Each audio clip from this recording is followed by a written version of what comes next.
찬송가 342장입니다.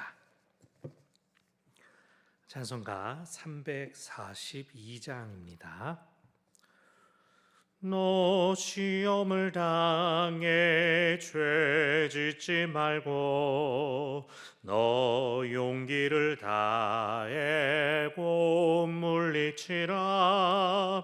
너 시험을 이겨 새 힘을 얻고 주 예수를 믿어 늘 승리하라. 우리 구주의 힘과 그의 위로를 빌라. 주님 내 편에 서서 항상 도우시리. 내 친구를 삼가 잘 선택하고 너 언행을 삼가 늘 조심하라. 너 열심을 다해 늘 충성하고 온 정성을 다해 주 봉사하라. 우리 구주의 힘과 그의 위로를 빌라. 주님 내 편에 서서 항상 도우시리. 잘 이기는 자는 상 받으리니 너 낙심치 말고 늘 전진하라. 내 구세주 예수 힘 주시리니 주 예수를 믿어 늘 승리하라. 우리 구주의 힘과 그의 위로를 빌라. 주님 내 편에 서서 항상 도우시리. 아멘. 오늘 주실 은혜를 사모하며 합심하여 기도하겠습니다. 감사하신 하나님 아버지, 오늘도 저희가 있는 각 처소에서 하나님을 찾는 간절함으로 기도해 하게 하심을 감사를 드립니다. 말씀 앞에 우리 자신을 겸손히 내어놓으며 또한 기도로 하나님 앞에 나아갑니다. 우리 마음에 간절한 소원들을 허락하신 하나님 아버지, 우리의 기도의 제목들을 들으시며 응답하실 것을 믿고 우리의 모든 형편과 처지와 상황들을 주의 손에 맡겨드리오니 하나님께서 우리를 도우시고 우리를 불쌍히 여겨 주시옵소서. 참으로 은혜 없이 한순간도 살 수 없는 저희들, 오늘도 하나님의 은혜를 구하오니 아버지께서 저희를 도우시고 받아 주시옵소서. 오늘 또 대체 공휴일로 보내는 가운데 이제 내일부터 우리 사랑하는 자녀들 새로운 학년으로 또 새로운 학교에서의 새로운 삶이 시작됩니다. 그 모든 생활 가운데, 학업 가운데, 또 교우 관계 가운데 하나님께서 만남의 복들을 더하여 주사 키와 지식과 건강이 더욱 자라나게 하여 주시고 하나님께서 주신 은혜를 마음껏 나눌 수 있는 편안한 그 집단들, 공동체들 만나질 수 있도록 하나님께서 모든 것을 이끄시고 주장하여 주시옵소서. 특별히 건강 가운데 함께하여 주시고 육신의 건강과 함께 마음의 평안 늘 가질 수 있는 우리의 사랑하는 자녀들 다 되게 하여 주시옵소서. 온갖 좋은 것들이 하나님께로부터 오는 것임을 기억하여서 하나님을 더욱더 찾고 부르짖으며 그들의 기도가 응답되는 것을 경험하여 하나님께로 더 가까이 나아가는 우리의 사랑하는 자녀들 다 되게 하여 주시옵소서. 그 내일을 바라며 오늘 하루를 보낼 때에 여정 가운데 하나님께서 함께하여 주시고 마음의 기쁨과 즐거움과 감사가 충만한 오늘 하루들이 다 되게 하여 주시옵소서. 우리 사랑하는 성도들 오늘 나아가는 모든 자리 가운데 함께하여 주사 쉼을 누리는 종들에게는 평안과 위로를 더하여 주시고 오늘도 애씀과 수고 가운데 있는 종들 지치고 상하는 일 없도록 모든 수고에 대한 정당한 대가가 힘과 결실이 주어지게 하여 주시옵소서. 하나님이 주시는 은혜로 오늘 하루를 살아가며 하나님께서 주신 능력으로 오늘을 담대히 보내는 하나님의 사람들, 사랑하는 하나님의 사람들 저희가 되기를 간절히 원하오니 아버지여 모든 기도를 들으시고 응답하여 주시옵소서. 육신의 질고와 상함 가운데 있는 종들 그 모든 있는 자리에서 하나님께서 찾아가 주심과 만나 주심과 고쳐 주심 허락하여 주시옵소서. 나음을 힘입는 이 시간 되게 하여 주시고 우리 가운데 봄날이 펼쳐지듯이 우리 지치고 상한 육신과 심령 가운데에서도 하나님께서 허락하시는 따스함이 갈 수 있도록 아버지여 모든 기도를 들으시며 모든 약함과 상함을 강함으로 온전함으로 바꾸어 주시옵소서. 주의 회복의 역사 이미 시작된 줄로 믿고 기도하는 것마다 하나님께서 들어주시는 것 만나고 경험하는 하나님의 사람들 다 되게 하여 주시옵소서.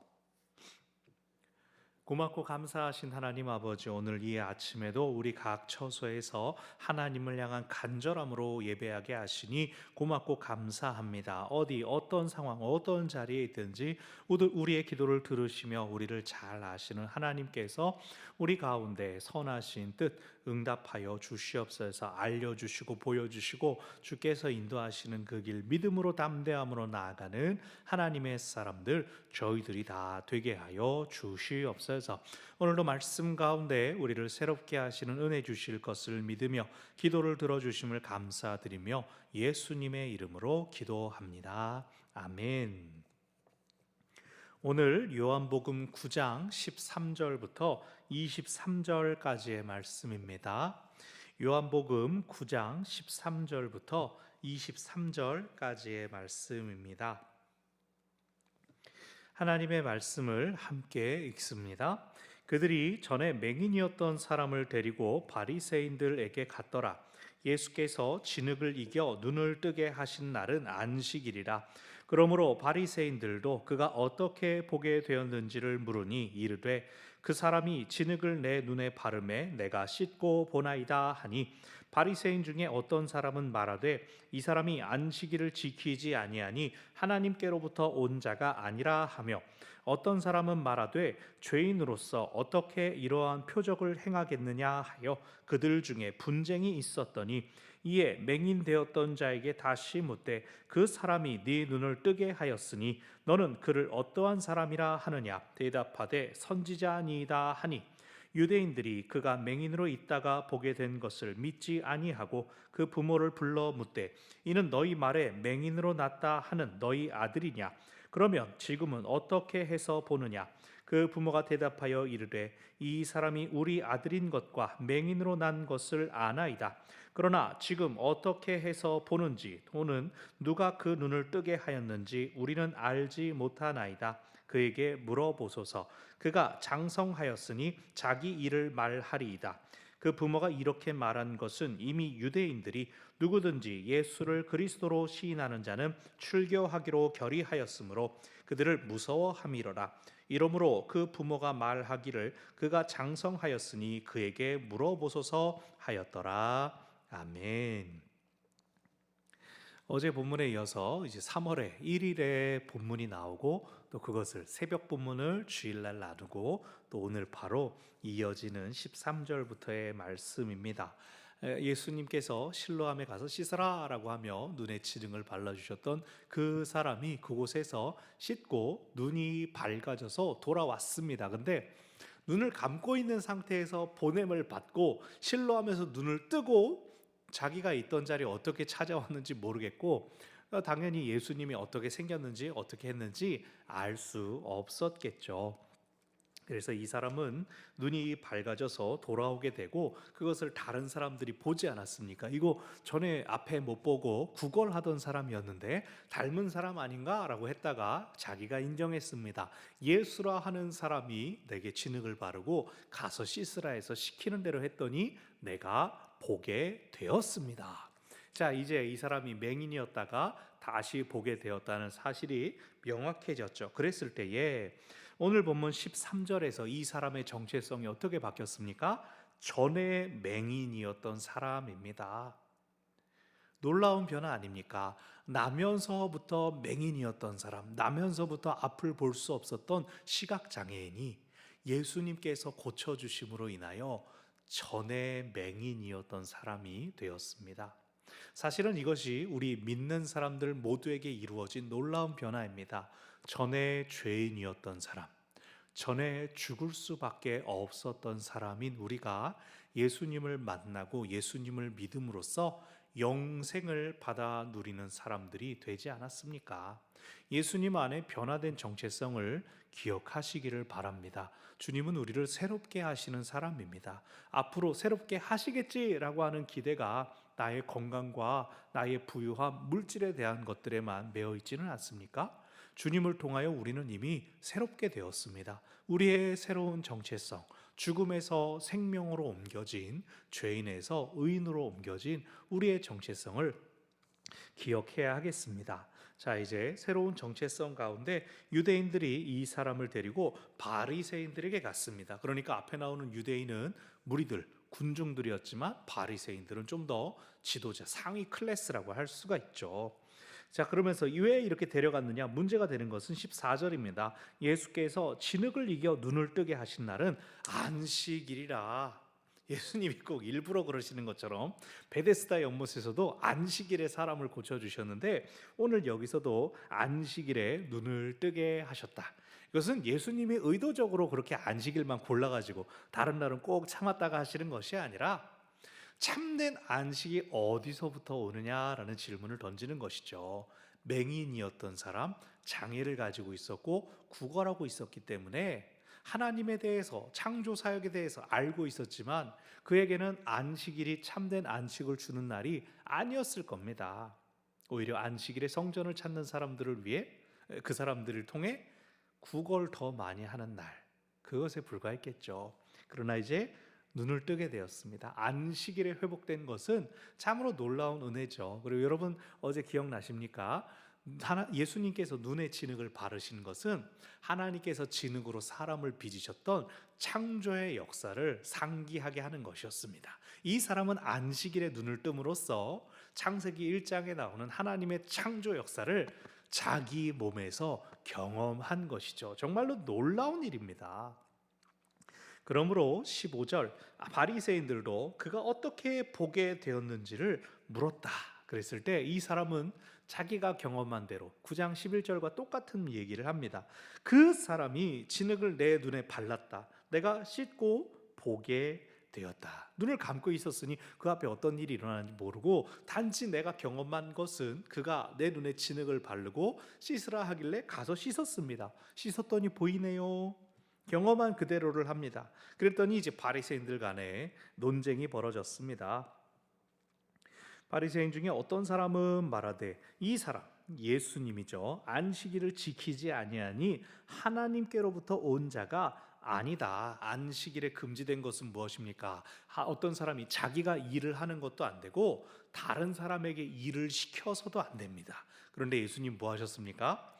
침을 뱉은 거 그거는 이제 치지 않았어요. 근데 진흙을 이긴 것은 반죽한 일에 해당되니까 안식일을 어겼다. 그리고 씻으라 그러고 실로한 목까지 이 사람을 보냈죠. 다른 사람이 일을 하게끔 한 것입니다. 그러므로 그렇게 안식일을 어긴 자다, 율법을 어긴 자가 하나님께로 온 자가 자일 리가 없다라고 합니다. 그런데 어떤 사람들은 이렇게 말합니다. 그 사람이 죄인이라면 어떻게 이렇게 표적을 행할 수가 있겠느냐.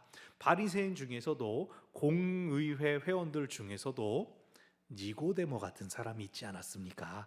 예수님께서 하나님께로부터 오셨다라고 하는 것을 믿는 소수의 사람들은 말한 겁니다. 당신들이 말하듯 이 사람이 죄인이라면 이런 표적을, 놀라운 일을 행할 수가 없을 것입니다. 그래서 그들 중에 분쟁이 일어나게 되었습니다. 그랬을 때 이제 17절 다시 확인합니다. 그 사람이 네 눈을 뜨게 하였으니 너는 그를 어떠한 사람이라고 하느냐? 그랬더니 그는 선지자입니다 라고 이야기합니다. 우리 생각에 하나님도 아니고 선지자? 이렇게 생각할 수 있지만 처음에 이 사람이 뭐라고 대답했냐면 11절에서는 예수라 하는 사람, 그냥 우리 같은 어떤 사람이었지만 선지자로 발전했습니다. 이것은 이 사람의 생각에 나면서부터 맹인이었기 때문에 성전에 들어가 볼 수 없었던 이 사람이 말할 수 있는 최고의 표현입니다. 하나님이 우리를 위하여 보내주신 선지자라고 나는 생각합니다 라고 하여서 자신의 낳게 된 것이 얼마나, 자신이 보게 된 것이 얼마나 놀라운 일인지를 이 표현을 통해서, 이 고백을 통해서 드러내고 있는 것이죠. 그랬을 때 이제 문제는 다시 유대인들이 생각할 때 이거 진짜 맹인이었던 사람 맞는가? 이 사람이 좀 오래 자고 있다 눈을 뜬 건 아닌가? 여러 가지 생각을 하고 혹시 맹인이 아니었는데 맹인이었다고 한 것은 아닌가? 그것을 확인하기 위하여 18절에 유대인들이, 여기서 말하는 유대인들은 무리의 유대인들 플러스 바리새인들이 포함된 유대인들입니다. 맹인으로 있다가 보게 된 것을 믿지 않고 부모를 부릅니다. 그러니까 이 사람이 어느 정도 부모의 영향력 안에 자유롭진 않았는지, 근데 또 한편 생각해 보면 이 사람은 맹인으로 구걸하고 있었습니다. 부모가 도움을 주지 않았다는 뜻이죠. 여러 면에서 좀 슬프고 안타까웠던 상황인데 19절에서 물어봅니다. 이 너희 말에 맹인으로 낳다 하는 너희 아들이냐? 그러면 지금 어떻게 해서 보느냐? 두 가지를 묻습니다. 이거 맹인, 아들, 너희 아들 맹인이었냐? 그리고 지금은 어떻게 보는 것이냐? 부모가 대답하되 이 사람이 우리 아들 맞습니다. 이 사람이 날 때부터 맹인이었습니다 라고 대답합니다. 그러나 지금 어떻게 해서 보는지 또는 누가 그 눈을 뜨게 하였는지 우리는 알지 못하나이다. 그에게 물어보소서. 그가 장성하였으니 자기 일을 말하리이다. 여러분, 부모님이 가까운 곳에 계신다라고 하면 좋은 일 있을 때 누구한테 먼저 알리겠습니까? 당연히 자기 부모님한테 가지 않겠습니까? 부모님의 얼굴을 뵙고 싶지 않겠습니까? 저희가 비전트리 갔다 오자마자 저도 사실은 저희 부모님한테 먼저 연락드려서 저희 잘 다녀왔습니다 인사드렸습니다. 저희 아이들도, 저희 이제 같이 한 우리 교회 아이들도 다 여기 교회 도착했어, 공항 도착했어, 다 자기 부모님한테 제일 먼저 연락하죠. 이 사람이 자기 부모님한테 가지 않았겠습니까? 부모님도 어제 본문에서 나왔던 것처럼 우리의 죄 때문에 이 아이가 맹인이 되었나, 죄책감을 가지고 있다가 놓이지 않았겠습니까? 기쁨이 있지 않았겠습니까? 그런데 오늘 뭐라고 대답합니까? 우리는 모릅니다. 직접 물어보십시오. 다 컸으니까 자기가 대답할 겁니다. 왜 그러냐? 22절 부모가 이렇게 말한 것은 유대인들이 누구든지 예수를 그리스도로 시인하는 자를 출교하기로 결의하여서 그들을 무서워함이었다. 예수를 믿는 자를 출교하다 혹은 출회하다라고 하는데, 유대인들은 회당을 중심으로 하는 이 공동체, 커뮤니티를 이루고 살아갔습니다. 출교한다라는 것은 그 회당에 출입하지 못하게 한다, 즉 이방인 취급하겠다라고 하는 것입니다. 유대인들은 같은 종교 안에서 같은 문화를 가지고 같은 절기를 지켜나가는 이 내부적인 결속이 엄청 끈끈했습니다. 그런데 출교된다라고 하는 것은 너 여기 떠나서 어디서 살든지 신경 안 쓰겠다, 못 들어온다라고 하는 것이니까 사회적으로 굉장히 불이익을 준다는 뜻입니다. 사실 예수님 당시에는 이렇게까지 결의는 나오지 않았을 거라고 봐요. 1세기경, 그러니까 요한복음이 기록될 당시에 이런 결의가 있었던 것을 요한복음의 저자가 반영했을 것이다 라고 추정을 합니다. 유대 공동체에서 쫓겨나게 된다는 그 위협이 실제로 예수님을 믿는 사람들, 교회 공동체 가운데 큰 위협이 되었다는 것이죠. 그럼에도 불구하고 교회 공동체는 그 신앙을 따랐고, 그렇기 때문에 요한 공동체는 아예 그 유대 공동체를 떠나서 산속에 굴을 파고 그렇게 자기들만의 공동체를 이룰 수밖에 없었던 것입니다. 이제 그런 상황을 이제 끌고 와서 아마도 그 정도 강도의 높은 위협들이 있어서 부모들이 그것을 두려워하여서 마지막 23절 장성하였으니 그에게 물어보소서, 우리는 출교당하지는 않겠습니다 라고 말했다는 것을 보여줍니다. 그럼 이 사람은 부모가 있었어도 자기가 자기 밥값을 하기 위해 구걸을 하면서 살았고, 눈을 뜨게 된 그 놀라운 일에 대하여서도 예수가 그랬습니다 라고 말할 수 있는 건 자기밖에 없었고, 아무도 그의 편에 서지 않고 너 맹인 아니었던 거 아니야? 의심받고 있는 그러한 상황인 것이죠. 부모가 그렇게 출교를 경계한다면 이 사람 역시도 계속해서 그 사람 선지자입니다, 예수가 나를 고쳐줬습니다 라고 말하면 출교당할 수도 있다는 것입니다. 그것은 우리가 내일 본문 가운데 더 살펴볼 것이고, 자, 오늘 본문을 통해 우리가 두 가지를 기억하기를 바랍니다. 첫 번째로는 참된 긍휼은 하나님으로부터만 오는 것임을 기억하시기를 바랍니다.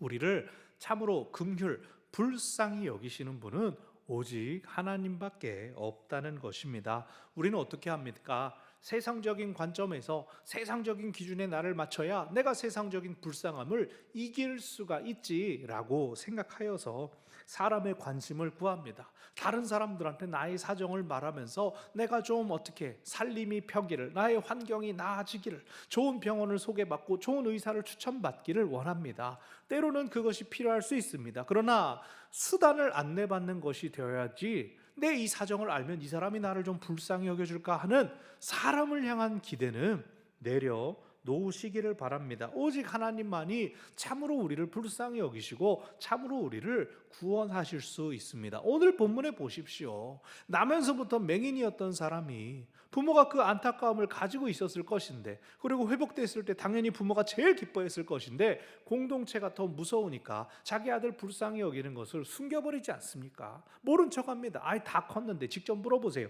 그러지 않습니까? 이 표적으로 인하여서 거린이었던 상태에서도 이제 그 사람은 구원받은 겁니다. 앞을 볼 수 있게 되었으니까 이제 자기가 일을 배울 수도 있고 할 수도 있는 것이죠. 그 사람의 존재가 완전히 전에 맹인이었던 자로 변화됐는데 아무도 그 사람에 대하여 관심을 갖지 않습니다. 오히려 맹인이었던 거 거짓말 아니야? 그러면서 교차 체크에 들어가고 있지 않습니까? 사랑하는 여러분, 하나님만 구하시기를 바랍니다. 하나님만이 우리를 불쌍히 여기시고 우리에게 필요한 은혜를 베풀어 주시는 분이십니다. 사람 믿고 기대했다가 상처받고 시험 들고 그러지 말고 하나님만 바라봅시다. 하나님만 기대합시다. 하나님께서 우리를 불쌍히 여기시고 필요한 은혜와 능력을 베풀어 주실 줄 믿습니다. 아멘.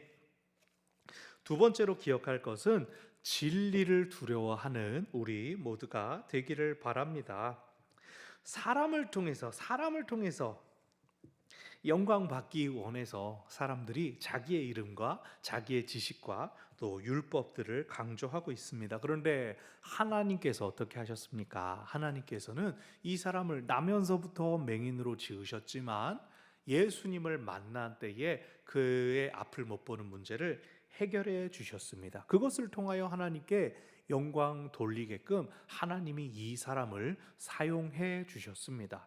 그렇다고 해서 물론 예수님 만나기 전에 그 암흑 가운데 살았던 것을 합당한 것으로, 합리적인 것으로 우리가 다 말하는 것 또한 하지 말아야 할 것이지만, 어쨌든 중요한 것은 이 유대인 커뮤니티가 무엇을 봤습니까? 이 사람 전에 맹인이었는데 지금은 아니네. 지금 보게 될 수 있었던 것은 예수님이 하셨네. 이것을 받아들여야 되는데 오히려 이 사람들, 이 부모님이 뭘 두려워합니까? 출교당하는 것이 두렵지 않았습니까? 이웃들, 이 사람을 오랫동안 지켜본 모든 사람들이 이 사람이 맹인이었음을 알고 있지만, 아이고 나가 부모가 아니어서 다행이다, 나는 증언하지 않아서 다행이다, 겨우 다 이러고 있는 것입니다. 그러나 우리도 이런 일들 쉽게 당할 때가 있습니다. 분명 하나님이 하셨는데 이거 말하면 나 예수쟁이로 알겠지, 극우인 줄 알겠지. 참된 정의와 진리를 다 말하지 못한다면 우리의 믿음이 무엇을 위한 믿음입니까? 우리는 이 땅에서 행해지고 있는 불의를 향하여 목소리를 품을 수가 있어야 됩니다. 하나님께서 기뻐하시는 것이 무엇인지를 이 땅 가운데 담대히 외칠 수 있어야 되고, 또 우리가 그것을 앞장서서 행할 수 있어야 합니다. 왜요? 하나님께서 눈을 뜨게 하셨지만 그 전에 하나님께서 눈을 멀게 하기도 하지 않으셨습니까? 사실 율법에서 이 유대교에서 출교하는 것은 광야 시절에 우리가 민수기 통해서 또 출애굽기, 레위기 통해서 다 보지 않았습니까? 하나님께서 백성 중에서 끊으리라 라고 하신, 언약 관계에서 끊으리라 라고 하신 그 경고의 말씀을 유대인들이, 사람들이 사람의 무기로 도구로 삼아서 출교한다, 하나님의 아들이신 예수를 믿으면 출교한다, 유대교를 못 믿게 한다, 쫓아낸다, 말도 안 되는 것입니다. 사람이 만든 사람의 유전을 강요하고 있는 모습, 참 진리이신 하나님을 제대로 알지도 못하고 마땅히 두려워해야 할 하나님을 두려워하지 않는 이 모습들. 그러나 마지막에 이 모든 것들은 하나님께서 판단하실 것입니다. 누가 진정한 믿음을 가지고 누가 진정 하나님을 두려워했는지에 대하여 하나님께서 보시고 물으시고 판단하실 것입니다. 우리는 진리를 두려워하기를 바랍니다. 그 진리를 수호하는 일에 용기와 믿음을 품으시기를 바랍니다. 하나님께서 진리이시니 진리를 우리가 지키는 한, 붙드는 한 우리는 하나님과 함께 있습니다. 그 하나님과 동행하며 주가 허락하시는 진리의 길을 빛 가운데 걸어가는 우리 모두가 되기를 바랍니다. 아멘. 주신 말씀 생각하며 주여 한번 부르고 함께 기도하겠습니다. 주여, 고마우신 하나님 아버지, 우리 가운데 참된 일, 선한 일, 능력의 일 펼치시며 인도하시는 하나님의 도우심과 또한 인도하심을 만나고 경험하는 저희들이 다 되게 하여